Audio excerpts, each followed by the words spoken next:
Alrighty, welcome back everybody. In this video, I would like to talk about what professional grade or doctoral level research looks like, at least in the field of finance / quantitative finance from my experience. So this is a project that I've been working on for quite some time, I'd say since maybe 2022 or so, and I've gone to and from this project to other projects, but this is kind of a long-term project at a relatively high level. So this project actually began from my general interest in social sentiment. So I was always curious about natural language processing, and I wanted to know about the relationship between social text and stock returns. So what I ended up doing was I ended up creating a query system using Twitter before it was X and before the acquisition, using Twitter's academic API, and I was able to query over 100 million tweets for Russell 3000 constituents. So pretty much, and I have a whole bunch of user data and all this other stuff as well. We can talk a little bit about what I'm kind of putting together here. But the way that this ended up working out was the Russell 3000 rebalances in the summer, so around this end of June, beginning of July mark here. So what I did was I took the constituents list here, and I used that to create my set of equities that I would query tweets for. And I queried the entire set of tweets from Twitter for that particular equity universe. So from summer 2014 to summer 2015, I used this point in time collection of Russell 3000 firms to create this particular set of tweets. And as you can see, prior, I would use the 2013 to 2014 constituents list to develop this particular set. So if you look, we have roughly in 2014, so that 2013 to 2014 period, roughly I would say about 5 million tweets here. And as you can see, year over year we just keep increasing. There's a slight dip in the year of 2018 to 2019, and then the biggest jump was what would appear to be very similar to the 2014 to 2015 mark right here, is the 2020 to the 2021 mark. And that's almost 20 million tweets for the Russell 3000 constituents in that year. So this is an absolutely massive data set. There are, like I said, in aggregate, roughly 100 million tweets, all right? And that's a lot of data to process. So a lot went into formatting that from raw JSON into pandas data frames, into compressed NumPy files so that I can do this sort of, kind of quick and easy analysis here. And the paper that I'm starting to put together is kind of just a raw analysis of a lot of open-ended questions that we can answer using this particularly large sample. So some of the questions that I'm looking at answering right now, well, first of all, there are some firms that are missing data, and this is due to a variety of reasons, right? So the Twitter API that I was using, the V2 API before it was retired, it had a specific rate buffer, a specific query limit, and at some point my machine would just run out of data trying to store all of the information. So that didn't happen all that much. In fact, it only happened a handful of times. For example, when there's an excessive amount of references to a particular equity, like with the GameStop fiasco. So, I'm missing some GameStop data around that particular time frame, but otherwise I'm really not missing that much data. There's the AMC, the Bed Bath & Beyond situation as well. But otherwise I would just have sort of like a reverse chronological sample of those firms, not necessarily entire missing sets, but I don't have the entire set. And obviously now I can't get the entire set. But nevertheless, I do have, like I said, roughly 100 million tweets for this analysis. So I have tweet data and user data. This section is kind of just describing the features of interest. So for each tweet, there is a unique author ID, and I was able to query all the user information, like their follower count, whether or not they're verified, so on and so forth. And that was before you could purchase verification, so that's quite interesting. So there's a lot of features of interest that we can kind of explore with this Twitter data. And now I'm starting to put together, some statistics, some sentiment analysis, stock return stuff, the evolution of financial language, and then I have this appendix for facts and figures. So let's kind of just walk through what I'm kind of exploring in each of these sections. So, natural questions that arise, like what is the average message length? Does the average message length evolve year over year? And we can do this analysis here. And this is going to be the distribution of message length. So this is actually quite interesting, right? So in 2013, 2014, this first kind of sample year here, we can see it's, kind of centered around this 12 to 15 mark. And then it kind of evolves to the extent where we actually have some messages in 2020 to 2021 period here that reach the character limit, right? They kind of go out and they, and I'm not actually sure off the top of my head what the explicit character limit was at this time, but it does look to be an entirely different distribution this year than this year. And you can just see that by the location of the center of the distribution, right? This is kind of centered around 15, this is kind of centered around 25. So it does appear that length increases, at least over this particular time frame, in the context of exchange and distribution. And then here, this is really where it becomes, this statement of it appears that message length is increasing. This is kind of just conjecture because, this is just 2013, 2014. This is 2020, 2021. We don't necessarily know what happened in between, so that's what I graph here. And it is kind of shocking to see. It's a very interesting result. Message length was relatively stable.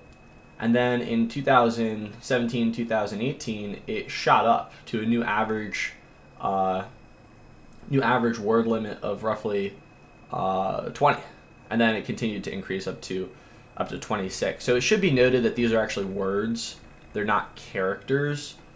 Maybe characters would be more granular and more informative, but nevertheless, you would still get the same result that length arbitrarily increases. So, this is the sort of thing that we're interested in, right? So out of these 100 million tweets year over year, we can see that, the number of tweets increase year over year. That's what we saw in this particular chart. But the length of those tweets also increased. So maybe there's more information content in current years than there was in the beginning stages of this sort of analysis here. So that's a pretty interesting question that we can answer. Another really interesting question is around duplicates. Now, I'm not talking about retweets, but I'm talking about tweets that contain the exact same text as another tweet. So, I tweet buy Apple, buy Cashtag Apple, and then by Cashtag I just mean $, and then the ticker AAPL. So, if I say buy Apple and then there's another tweet that says buy Apple, but it's not a retweet of my tweet, I would consider that a duplicate. So, what ratio of these tweets year over year are duplicates? And that's another question we can answer. And that's another question I've explored here. So this chart's quite interesting. It's quite telling.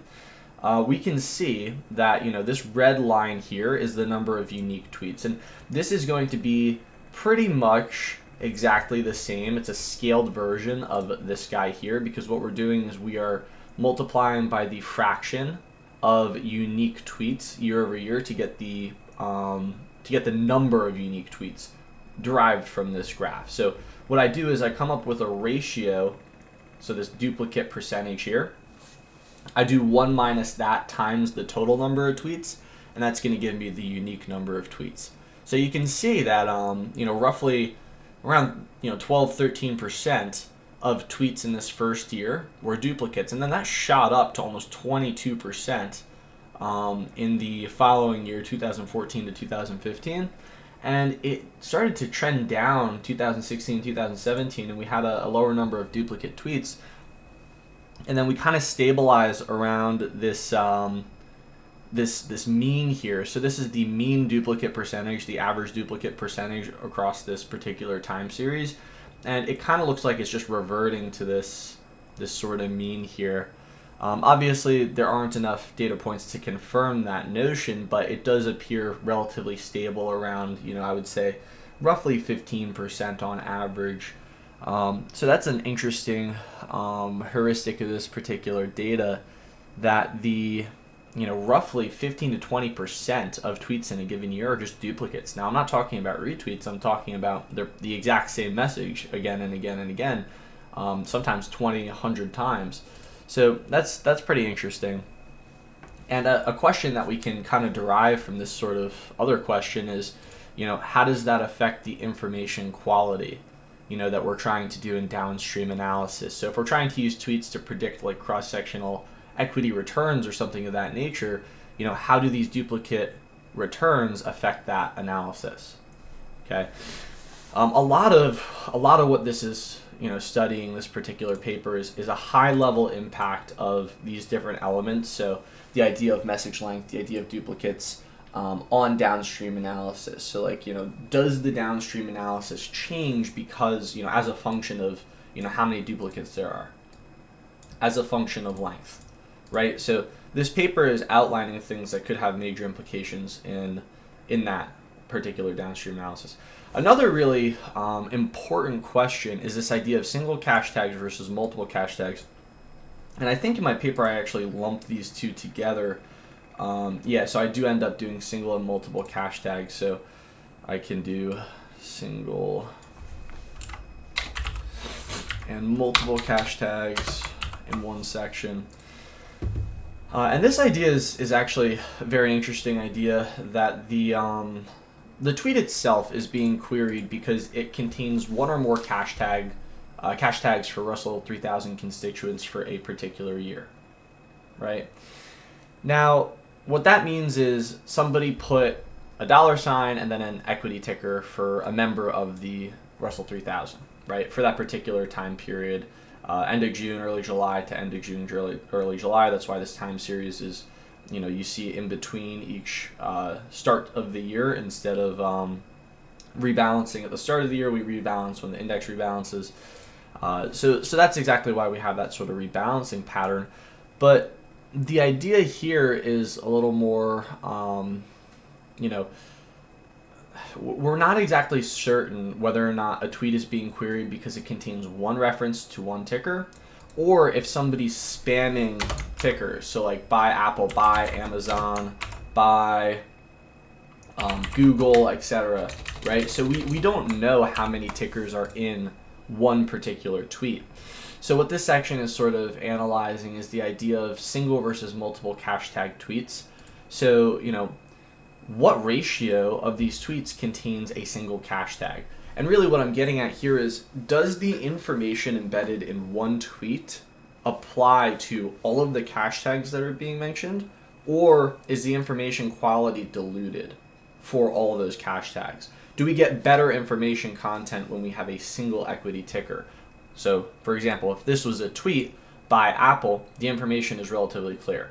This guy wants you to buy Apple to some capacity, right? So he's taking sort of a long position on the stock, okay? And that doesn't necessarily become immediately clear if we have buy Apple and then we have, I hate Amazon, sell AMZN.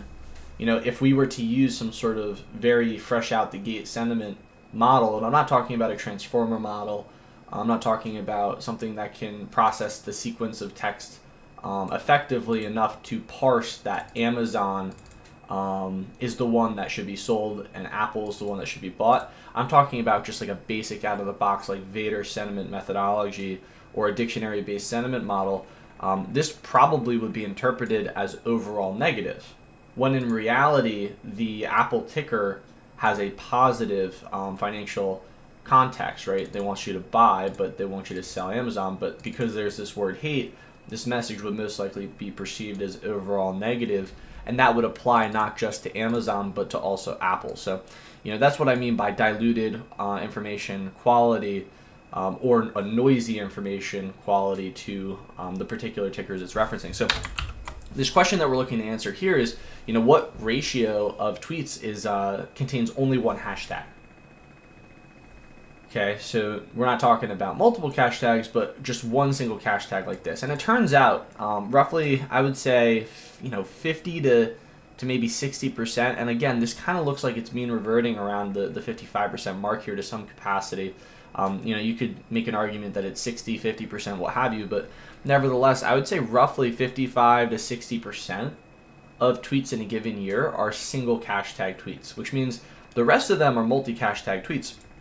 Those could be duplicates. So that's something else that we have to ask ourselves here is, what percentage of, and maybe I should make note of this here, what percentage of unique tweets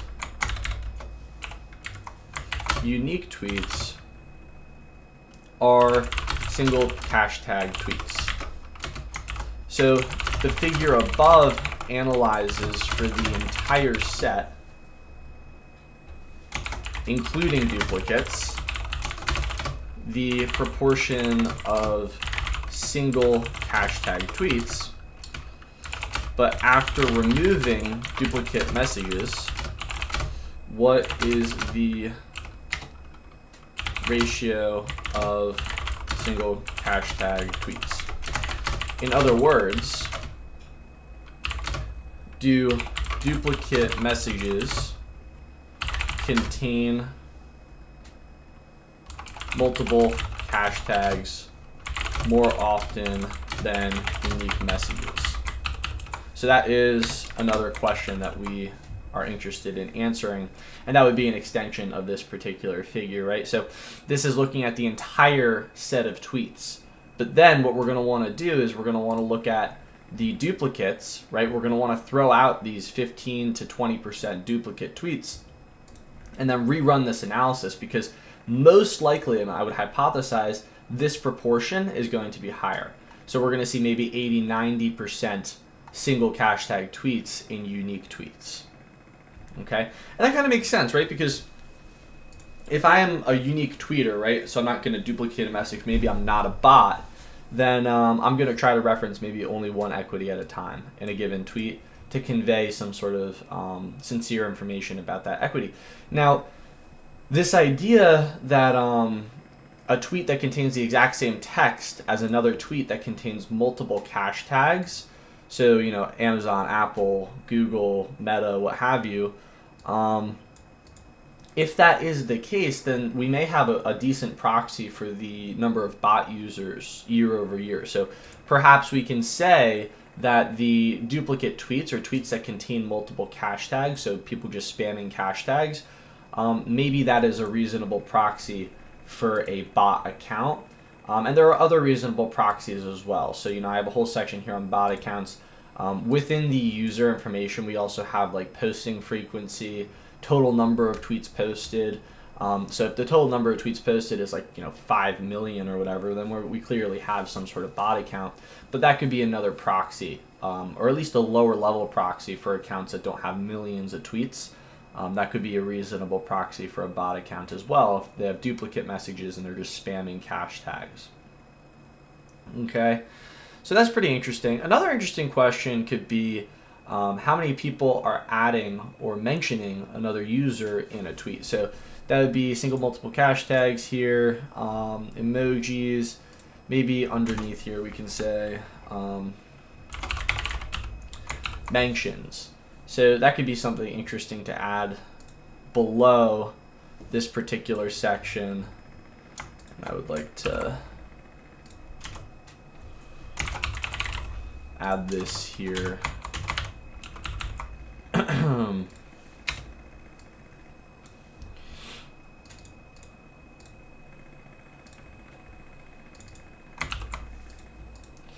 So mentions being, how many people in these tweets are trying to refer to another author, right? And we can do that with a regular expression. So let's actually go over to Python and give this a try right now. So I'm going to create a new notebook.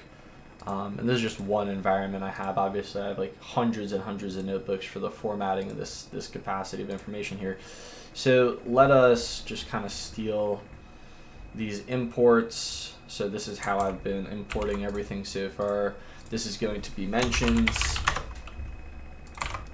I'll import necessary libraries, and this is how I'm going to read in all of the tweet information that I've queried. I've stored on a drive here. And then what I'm going to do is I'm going to use a regular expression. So this was looking for a single, this is using a regular expression to look for the cache tag. So in that multiple cache tag analysis here, single and multiple cache tags, I use this regular expression to see if we only have one cache tag. That's how, you know, I searched through all of the tweets to figure out whether or not we had one cache tag or multiple cache tags. But what we can do now is, instead of using the $, we can use the @ to see if there's any mention. I should note that this is going to be only for handles with that begin with a letter, and I believe that, you know, you may be able to use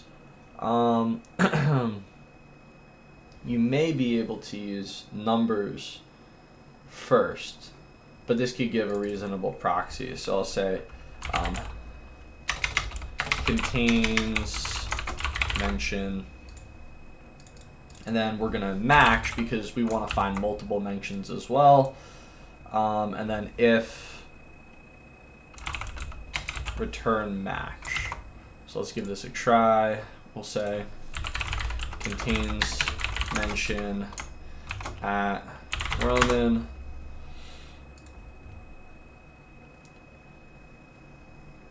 Let's see. Yeah, we could say find all and then return length of find all greater than 0, or length of match greater than 0. All right, cool. So now it finds that. If it doesn't have a mention, then it's not gonna say there's a mention. So that's how we can figure out if it contains a mention. And of course, this is going to be specifically for the case that a user has an @ and then followed by a letter. So I'd have to adjust this regular expression to include numbers, but I'm not sure off the top of my head if you can do in like a Twitter handle. I don't know if you can do like @1 Roman. Like, I don't know if that's allowed. I'd have to look. So we'll start with this just as a reasonable proxy. And then what I'm going to do here is I'm just going to copy this code that I did with the cache tags, and I'm going to say we're going to vectorize for convenience contains mention. And then instead of single tweet count, this is going to be, let's take a look here. So data indices, so we're going to find all of the indices in our particular data where we have a mention. So this is going to be mention count.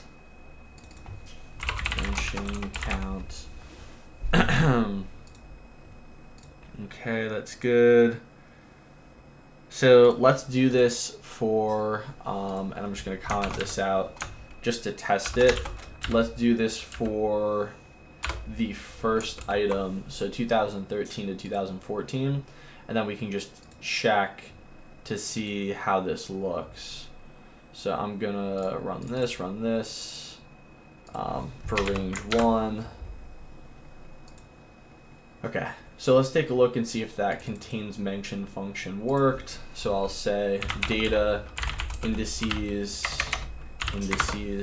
Yeah, so check it out. So we have, and this is a duplicate, right? So this is another thing that we want to filter, right? Because we have @Stockaholics, those are two separate messages.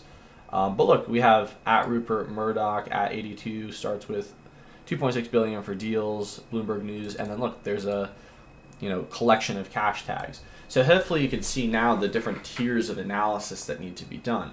We need to get rid of duplicates, do this again. We need to isolate single cache tag tweets and multiple cache tag tweets, do this again, so on and so forth. Because for example, here's a tweet with a mention and a single cache tag. Okay, so we need summary statistics on all of those informations as well, right?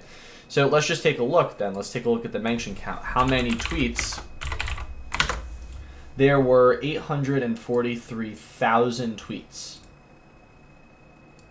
that contained a mention, and of course I think this is a lower bound because I think usernames can start with a number, but I'm not entirely sure. And in that particular year, how many tweets were there total? There were 5 million, right? And that aligns with what we did. Tweets. That aligns with, no, not tweets, introduction here. That aligns with this chart, right? 5 million here for that first year. So that's like 5.7 million actually on this chart. And if we go back, we can see that that is the case, 5.7 million. Okay, perfect. So this is doing exactly what it's intended to do. What I'm going to do is I'm going to run this for every single year now, and then we're going to create a time series of mention counts. Okay, and maybe what I'll do now is I'll Google 10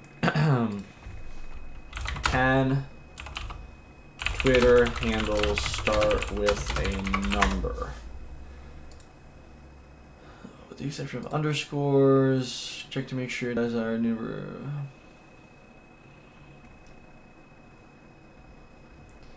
So I think that it is the case. I believe it is. Let me go ahead and open up a new window here.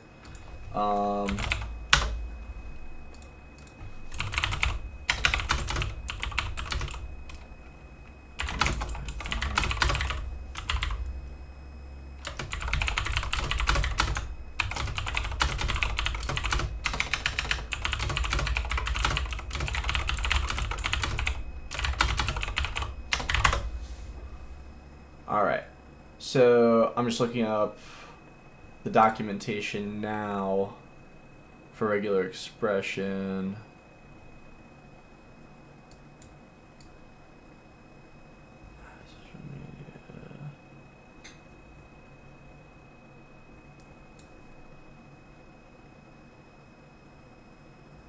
I think we're gonna use W plus.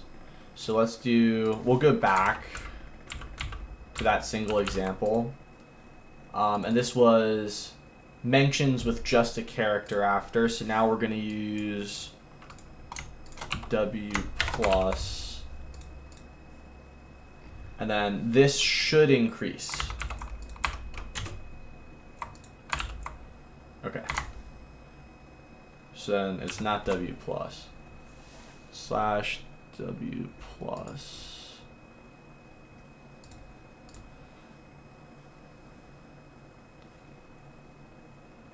I want to see if it's an underscore number brackets W bracket slash W maybe.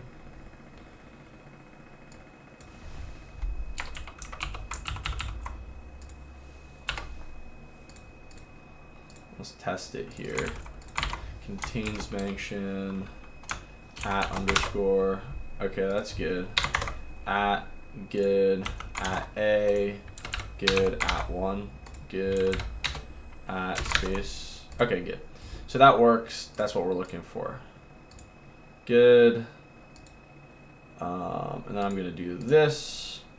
And if you recall, this was just with letters. This is with everything else. Okay, so that is true. The case is there are some mentions, and we can look at the data indices as well to see this. There are some handles here that are going to have, there are some handles that are going to start with a number or an underscore, something that's an ampersand, so it's not an ampersand, sorry, it's the at followed by a number or an underscore, something that's not a letter. So that's why we had to change this contains mention function here. Okay, cool. So like here's somebody at Tim Cook. So these are mentions, right? So that's great. So what I'm going to do now is I'm going to create a time series of these mentions. So I'm going to do this for all of my data. Okay. I am going to run this. And what I'm going to do is I'm going to store each mention count in a list and the total tweet count. And then I'm going to display it. So it's going to do this, and it's going to take kind of a bit of time, not too long, but you know, keep in mind we're going through 100 million tweets. Now I did just upgrade the RAM on my computer, so I got 128 gigs of RAM, which makes Jupyter function super fast, which is awesome. So now I'm going to go over here. I'm going to collect that time series chart that I absolutely love. This one. I want this one. I'm going to go back over here. we're almost done, and then we can visualize the year over year mentions. So the values are going to be, we're going to take the mentions. So we have mention count. Maybe I should do the total tweets too. Nah, just mentions. That's fine. So good, now we have a time series of the mentions, and you can see that they arbitrarily increase year over year, and we kind of expect that to be the case because the number of tweets increase, but it's not necessarily clear whether or not that's going to be the case, right? So here we'll do mentions in millions, so that's why I divide by a million. That's broadcasting, because otherwise you can't divide a vector by millions. Come down here. The Y label is number of mentions in millions, and then instead of annual tweets, we have, let's see, so we have tweets for R3000 mentions in tweets for R3000 constituents, and then the horizontal line is average number of mentions. Hopefully, I think mention is the correct terminology anytime that you reference another account with an @ so I think that's the case here. And then the label for the first plot here is going to be annual mentions. So let's run this. Values, tweets. We don't have a cum sum, that's why. We don't need this. We'll just use values. There is no second plot. There we go. All right, cool. So then we can see in terms of millions how many mentions there have been. And this kind of actually looks very similar to the user chart. So I have a chart here, and this is something that I'm doing on the fly. But these are the unique number of users year over year. And it's kind of interesting that it looks very similar to the number of mentions, right? There's kind of a stable number of mentions, and then it shoots up. It kind of looks like users. There's like a stable number of users, and then it shoots up, which I think is actually quite interesting. So I'm just going to take this as a placeholder here. So this is the number of mentions year over year. I'm just going to throw this in my paper. Let's go to mentions, come down here, and then this is something that I'm going to discuss more in this particular section. Okay, but I think we just crossed the half-hour threshold, so I'm just going to kind of press pause here. We can resume this this sort of paper another time. I hope this was informative, because I know a lot of people are like, you know, it seems very mystical research at a high level, and like at least empirical research. You know, this isn't me sitting here theorizing, right, trying to, you know, prove a conjecture or something like that. But you know, this is just like a raw research analysis, right? This is data science at the highest level. I have 100 million tweets and I'm asking interesting questions that nobody knows about, and I just so happen to have the data to be able to answer it, okay? So this is what research in a doctoral program that's, you know, heavily focused on empirics would look like, you know, some sort of empirical shop at least. You know, hope you found this informative. This is kind of like what quantitative research at the highest level looks like too. You know, you're going to have an arbitrarily large data set, most likely a time series of sorts like this one, and you're going to be tasked with answering interesting questions, most likely questions that can be used to generate some sort of money for your firm. But yeah, no, please, if you have any questions, leave them in the description box below, or not the description box, that's where I put stuff. Leave them in the comments section below. You can email me, roman.palucci@columbia.edu or roman@quantguild.com. Yeah, you know, feel free to reach out if you want to work together on something. I may have the capacity to work on a project if you're interested. So other than that, thank you so much for watching, and I will see you in the next one.